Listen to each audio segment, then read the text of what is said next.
సేవకుల కూడిక అక్టోబర్ 21వ తేదీన ఉదయం 10 గంటల నుండి ప్రారంభించబడును. ముఖ్య ప్రసంగికులు డాక్టర్ థామస్ గారు, దహించు అగ్ని మినిస్ట్రీస్, రాజమహేంద్రవరం. స్థలం కందుకూరి కళ్యాణ మండపం, జింకానా గ్రౌండ్స్, విజయవాడ. మరిన్ని వివరాలకు 9032224646 మరియు 9032224747. ముంబైలో దహించు అగ్ని ఆత్మీయ ఉజ్జీవ సభలు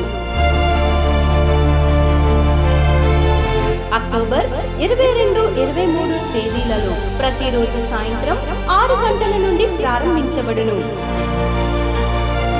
ముఖ్య ప్రసంగికులు డాక్టర్ థామస్ గారు, దహించు అగ్ని మినిస్ట్రీస్, రాజమహేంద్రవరం. ఈ కూడికలో సిస్టర్ కరిష్మా గారు బలమైన ఆరాధనలో నడిపించెదరు. స్థలం morning star school, Sai Dharavi, Mumbai. మరిన్ని వివరాలకు 9323722280 8425092086. రాజమహేంద్రవరంలో దహించు అగ్ని సేవకుల కూడిక అక్టోబర్ 28వ తేదీన ఉదయం 10 గంటల నుండి ప్రారంభించబడును. ముఖ్య ప్రసంగికులు డాక్టర్ థామస్ గారు, దహించు అగ్ని మినిస్ట్రీస్, రాజమహేంద్రవరం.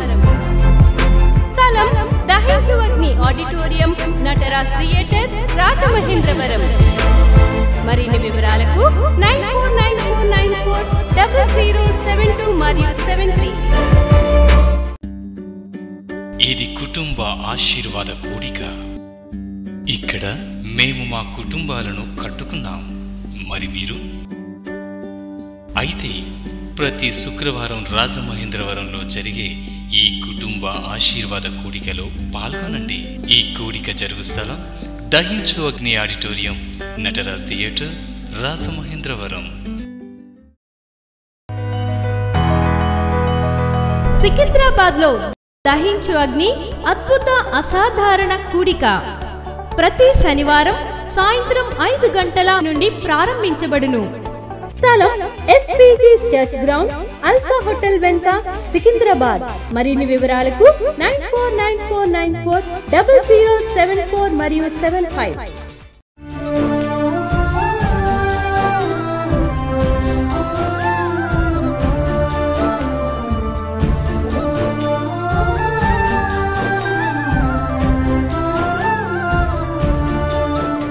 హల్లెలూయా, ప్రైజ్ లార్డ్. మనం కొన్ని నిమిషాలు దేవుని వాక్యాన్ని నేర్చుకోబోతున్నాం. మొదటిగా మనము ఆత్మీయంగా ఆశీర్వదించబడాలి. తరువాత అన్ని విషయాల్లో కూడా ఆశీర్వదింపబడి నెమ్మదిని, సమాధానాన్ని మనము కలిగి ఉండగలుగుతాం. మనము పరిశుద్ధ గ్రంథంలో చూసినప్పుడు అనేక భక్తులు వారి జీవితంలో దేవుని దర్శించిన విధానం కనబడుతూ ఉంది.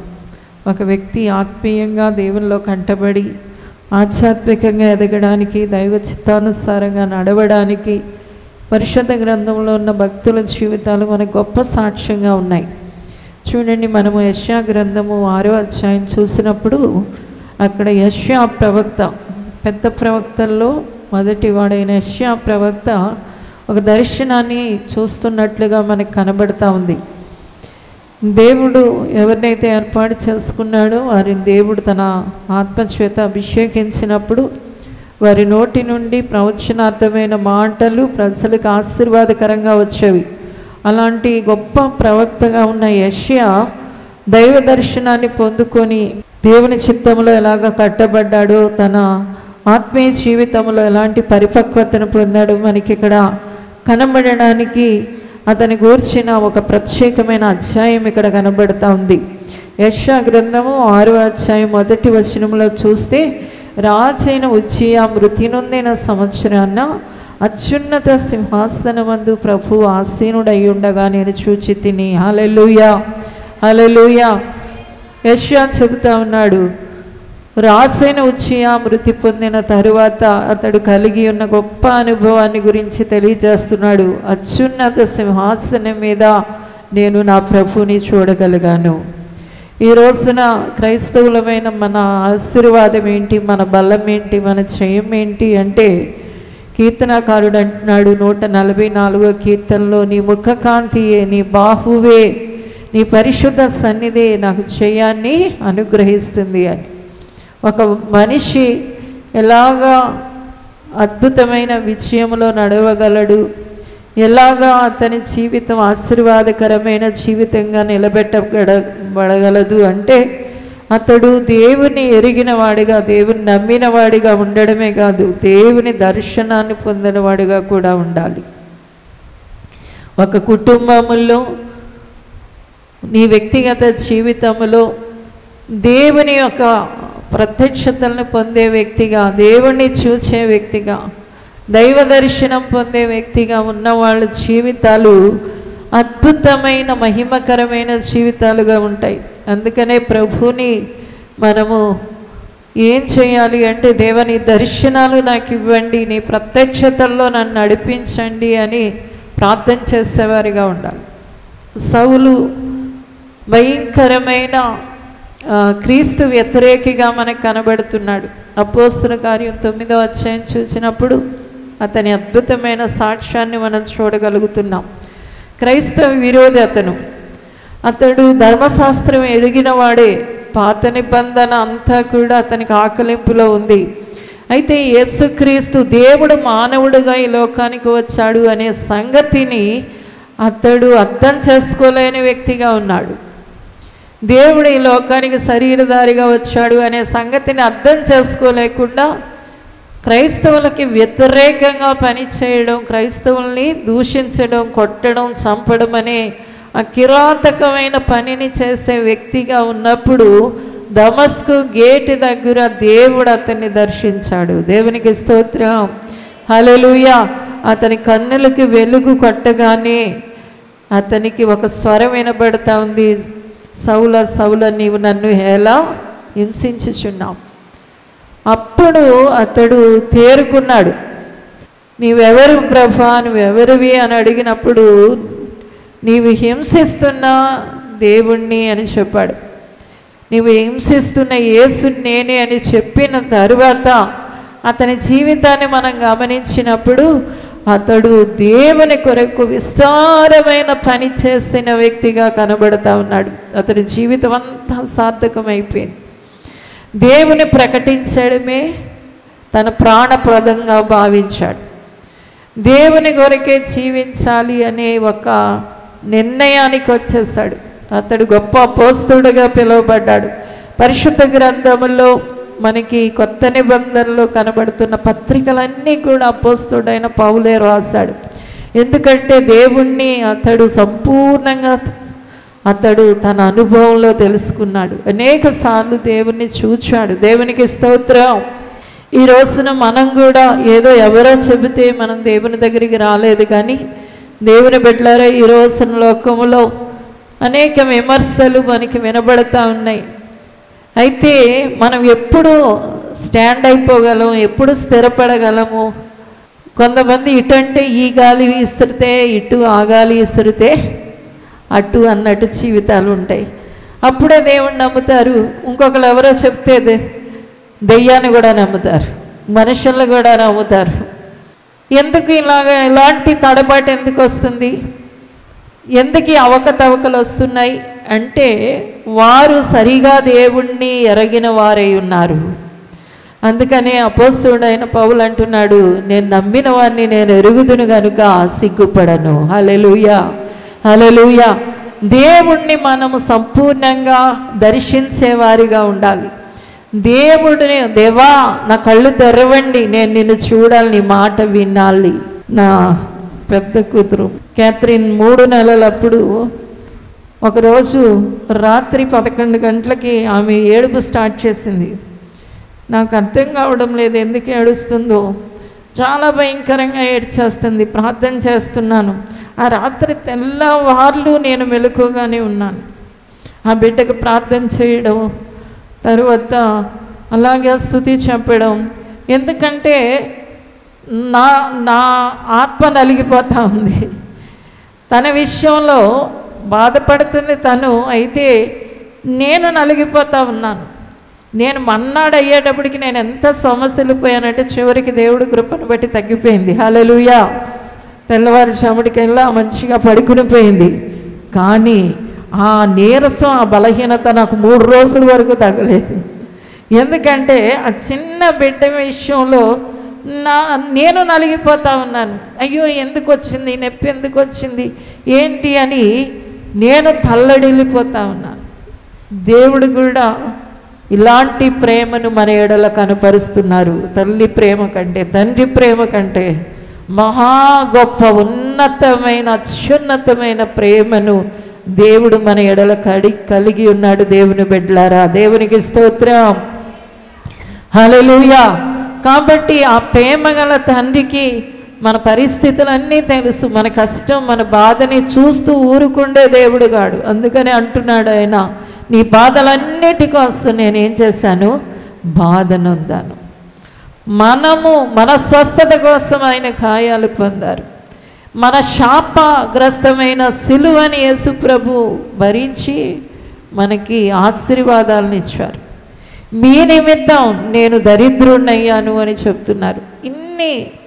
ఇన్ని రీతులుగా తన బిడ్డలను ఆశీర్వదించడానికి, తన బిడ్డల్ని సంతోషింపచేయడానికి దేవుడు చూస్తూ ఉన్నాడు. అందుకనే ప్రభు దగ్గరికి వచ్చిన వాళ్ళందరికీ దేవుడు చెప్పే మాట ఏంటంటే సమాధానంగా వెళ్ళండి అని చెప్పారు. అంతేకాదు ఆయన చెబుతున్నారు, మీ సంతోషం పరిపూర్ణం అవడానికి నేను అడగండి, నేను మీకు ఇస్తాను. పరిశుద్ధ గ్రంథంలో ఉన్న వాక్యాలన్నీ చూస్తూ ఉంటే దేవునికి మనం ఎంత ప్రేమ, ఎంత దయ, ఎంత జాలి అని మనం ఆశ్చర్యపడేలాగా, అబ్బురపడేలాగా దేవుని మాటలు ఇందులో రాయబడి ఉన్నాయి. దేవునికి స్తోత్రం. అందుకనే పేతురు చెప్తున్నాడు, ఆయన అమూల్యమైన వాగ్దానాలు మన కొరకు ఏం చేశాడట, అత్యధికంగా దయచేశాడు. హల్లెలూయా, హల్లెలూయా. అన్ని వాగ్దానాల్లో నా కంటి పాపలా నేను మిమ్మల్ని కాపాడుకుంటున్నాను అంటున్నాడు. నా చేతి నీడలో మిమ్మల్ని కప్పిపెట్టి ఉంచుకున్నాను అంటున్నాడు. గద్ద రెక్కల మీద పిల్లల్ని ఎలాగ మోసుకుని వెళతాదో నేను మిమ్మల్ని అలాగ మోస్తున్నాను అంటున్నాడు. ఇలాగా అనేక వాగ్దానాలను దేవుని బిడ్డలారా మనం కలిగి ఉన్నాం. మన జీవితాలని సురక్షితంగా కాపాడి నడిపించే మంచి తండ్రిని మనము కలిగి ఉన్నాం. మనల్ని నిత్య జీవంలో ప్రవేశపరచడానికి, ఆయనతో పాటు యుగయుగాలు ఉంచుకోవడానికి దేవుడు చేసిన ఆ గొప్ప ఏర్పాటు మనకి పరిశుద్ధ గ్రంథంలో కనబడతా ఉంది. హల్లెలూయా, హల్లెలూయా. ఆయన ఈ లోకానికి వచ్చి రక్తం కార్చడమే కాదు, మన పాపాలకి ప్రాయశ్చిత్తం చేయడమే కాదు, కానీ మన పరలోకానికి సంపూర్ణంగా నడిపించబడాలని దేవుడు తన ఆత్మ అభిషేకాన్ని కూడా మనకిచ్చాడు. అందుకనే మన ఆత్మలో ఎవరు నివసిస్తున్నారు చెప్పండి, పరిశుద్ధ ఆత్ముడు నివాసం చేస్తున్నాడు. హల్లెలూయా, హల్లెలూయా. ఎంత అద్భుతంగా అడిగేవారందరికీ కూడా పరిశుద్ధాత్మని దేవుడు నిశ్చయంగా అనుగ్రహిస్తున్నాడు. అడిగే వాళ్ళందరూ ఆయన ఆత్మచేత నింపబడుతున్నారు. మన ఆత్మలోకి దేవుని ఆత్మ ప్రవేశిస్తున్నాడు. మనల్ని అద్భుతంగా ఈ ప్రయాణంలో నడిపిస్తున్నాడు. కాబట్టి ఈ లోక సంబంధంగా మనము ప్రతిదీ కూడా దేవుని నుండి పొందుకుని దేవునిలో ముందుకు వెళ్ళగలుగుతాం. అయితే మనం ప్రభువులో స్థిరంగా, దృఢంగా, బలంగా ఉండాలి అంటే, దేవుడిలో ఖచ్చితంగా ఉండాలి అంటే దైవ దర్శనాలు పొందేవారిగా ఉండాలి. దేవునికి స్తోత్రం. హల్లెలూయా, హల్లెలూయా. దేవా నాతో మాట్లాడండి, నాకు కనబడండి, నీ దర్శనాలు ఇవ్వండి. ఈ అద్భుతమైన అనుభవం దేవుని బిడ్డలారా ప్రభువులో నిన్ను స్థిరపరుస్తుంది. ఒక బలమైన, దృఢమైన వ్యక్తిగా నిన్ను నిలబెడతాది. ఈ అద్భుతం, ఈ ప్రత్యక్షత లేకపోతే మీరు సరిగా దేవునిలో ఉండలేరు. ఎందుకంటే నేను చెప్పింది మీరు విని సరిపెట్టుకోండి అనే కాదు, మీ విశ్వాసాన్ని బలపరుచుకోవడానికి, సత్యాన్ని, నిత్యాన్ని తెలియజేస్తూ దైవ చిత్తములో ఎలా నడవాలో మనం దేవుని వాక్యాన్ని తెలియజేస్తాం. కానీ మీకు మీరుగా దైవ ప్రత్యక్షతలు కలిగి ఉండాలి. దేవునికి స్తోత్రం. హల్లెలూయా. అది వంటగదైనా, నువ్వు పనిచేసే స్థలమైనా, అది నీ బెడ్రూమ్ అయినా, నువ్వు ఎక్కడ కూర్చున్నా, ఎక్కడ నిలబడినా, ప్రభా నీ మహిమ ప్రత్యక్షత నాకు దయచేయండి అని దేవుణ్ణి అడగగలిగితే, ఆ దేవుని మహిమను చూసినప్పుడు, ఆ వెలుగును పొందుకుంటున్నప్పుడు, ఆయన ప్రభావం నిన్ను తాకుతున్నప్పుడు, దేవుని శక్తి నీ మీద కృమ్మరింపబడుతున్నప్పుడు ఒక బలమైన స్థిరమైన వ్యక్తిగా జీవించగలుగుతారు. హల్లెలూయా, హల్లెలూయా. కాబట్టి దేవుని బిడ్డలారా, ఇది ఎవరికో కొందరికి కాదు. దేవుడికి ఎవరు ముద్దు బిడ్డలు లేరు, అందరూ ఆయన పిల్లలమే, అందరి ఆయన ముద్దు బిడ్డలమే. కానీ మనం అందరూ, మీరందరూ అడిగి పొందుకోవలసిన ఒక విషయం ఏంటంటే, నన్ను తాకండి ప్రభా, నన్ను అభిషేకించండి, నీ ప్రభావ మహిమ నాకు చూపించండి. కీర్తనాకారుడు అన్నాడు, నేను లేచినప్పుడే నీ ప్రసన్నతని చూడాలి, నీ ప్రసన్నతను చూచి నీ స్వరూప దర్శనాన్ని నేను కలిగి ఉండాలంటున్నాడు. హల్లెలూయా, హల్లెలూయా. ప్రతి ఉదయమున నీ స్వరూప దర్శనాన్ని నేను చూడాలంటున్నాడు. కీర్తన 17:15 చదవండి. నేనైతే నీతి గలవాడనై నీ ముఖ దర్శనము చేసేదను. నేను మేల్కొన్నప్పుడు నీ స్వరూప దర్శనముతో నా ఆశను తీర్చుకొందును. నేనైతే నీతి గలవాడనై నీ ముఖ దర్శనం చేస్తాను. నేను మేల్కొని, ఇలా మేల్కోగానే నీ స్వరూప దర్శనంతో నా ఆశను తీర్చుకుంటాను. హల్లెలూయా.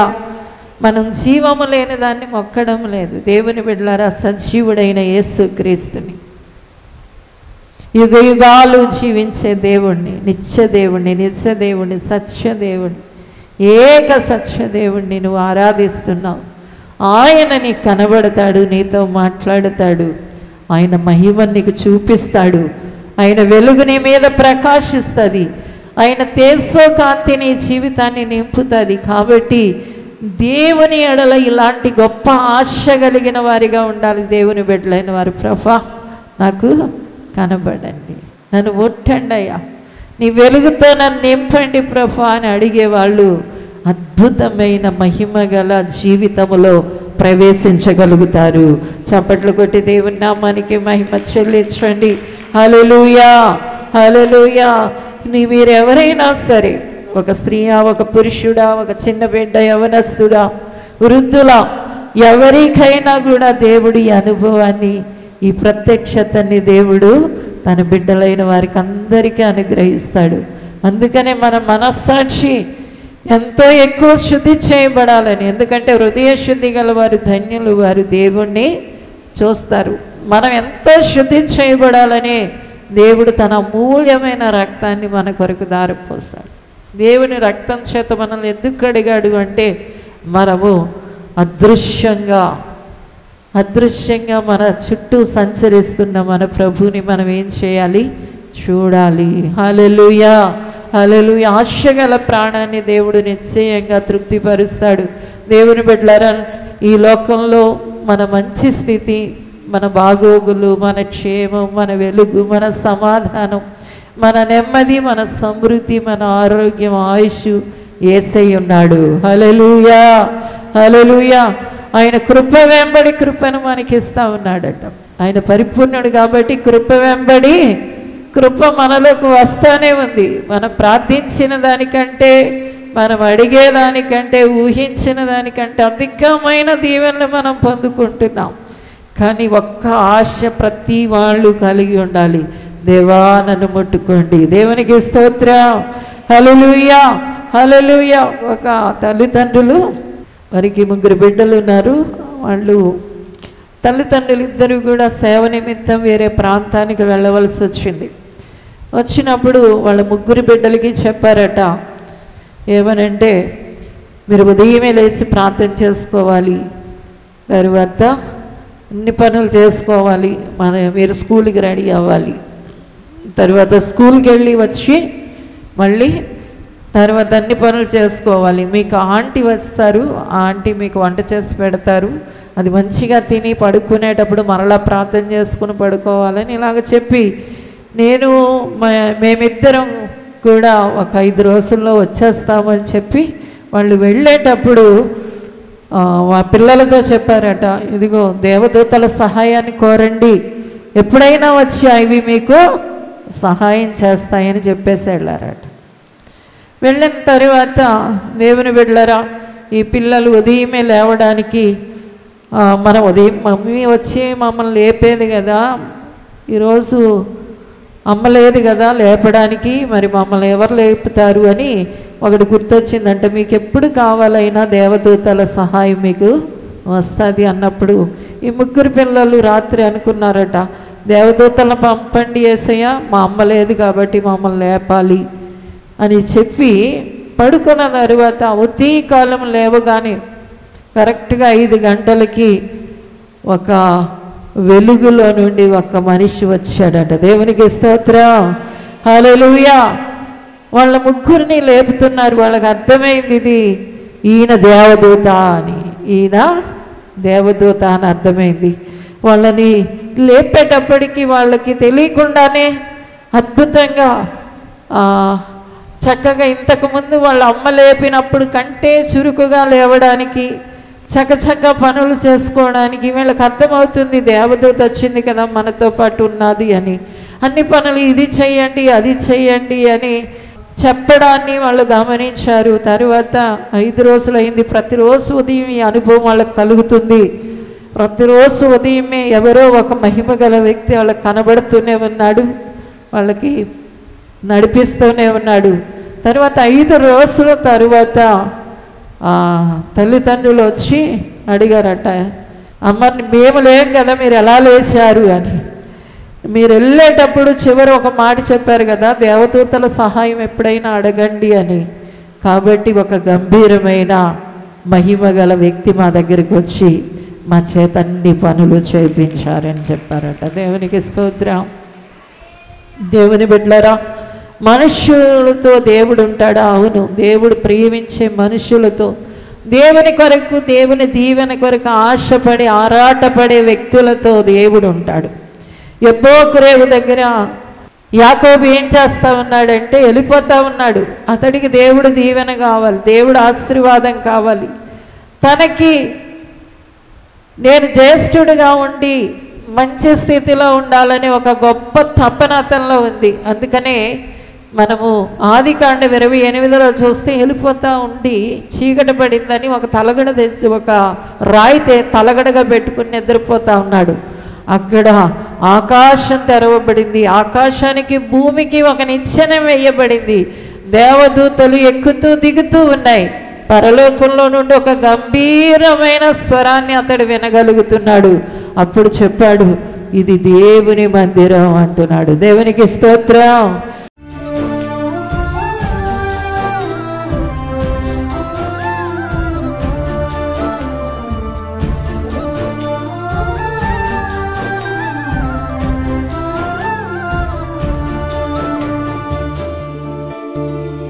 ప్రార్థన చేద్దాం. పరిశుద్ధమైన తండ్రి, కృపగలవాడా, దయగల మా రక్షకానికి వందనాలు ప్రభా. అయ్యా, నీ బిడ్డలు ఆశీర్వదించబడదురుగాక, నీ ఆత్మ చేత నింపబడదురుగాక, నీ అభిషేకం దిగి వచ్చునుగా, నీ ప్రసన్నత, నీ ప్రభావం, నీ తేజోకాంతి ఒక్కొక్కరిని ఆవరించునుగాక.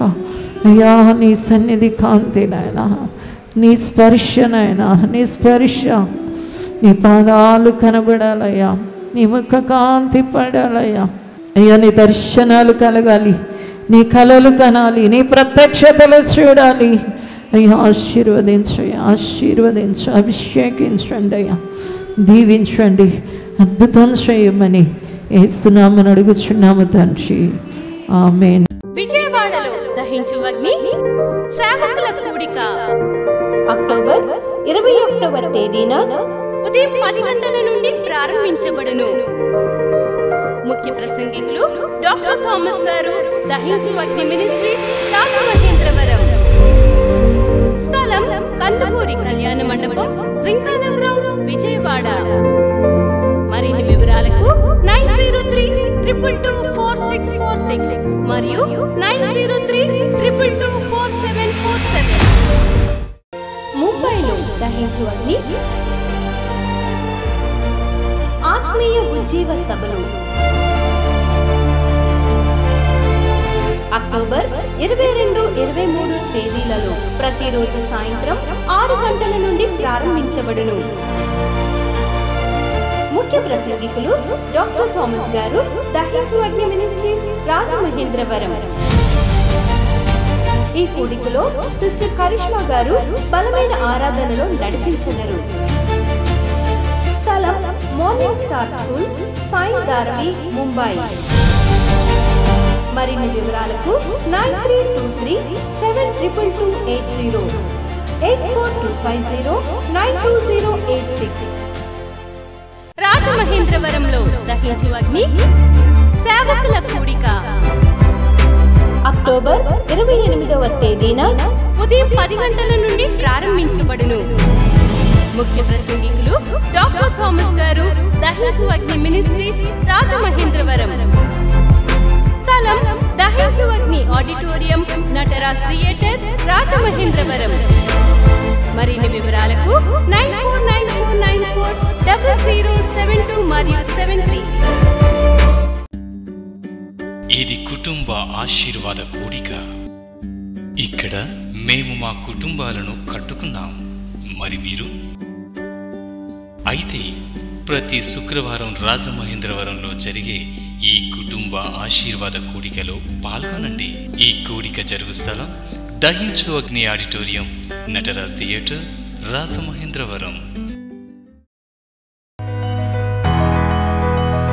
సికింద్రాబాద్ లో దహించు అగ్ని అద్భుత అసాధారణ కూడిక ప్రతి శనివారం సాయంత్రం 5 గంటల నుండి ప్రారంభించబడును.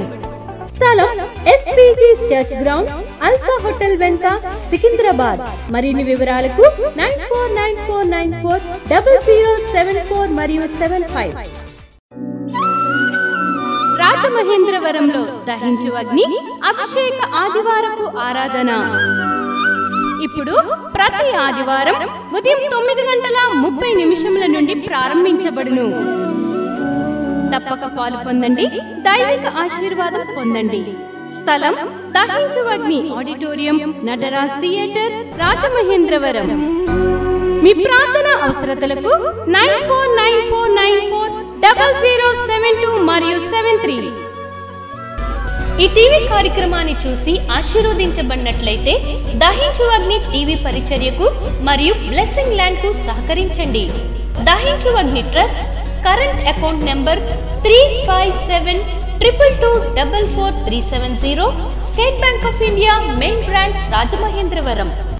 My address doctor Thomas, Dahinchu Agni ministries, తుమ్మలోవా, Rajamahendravaram.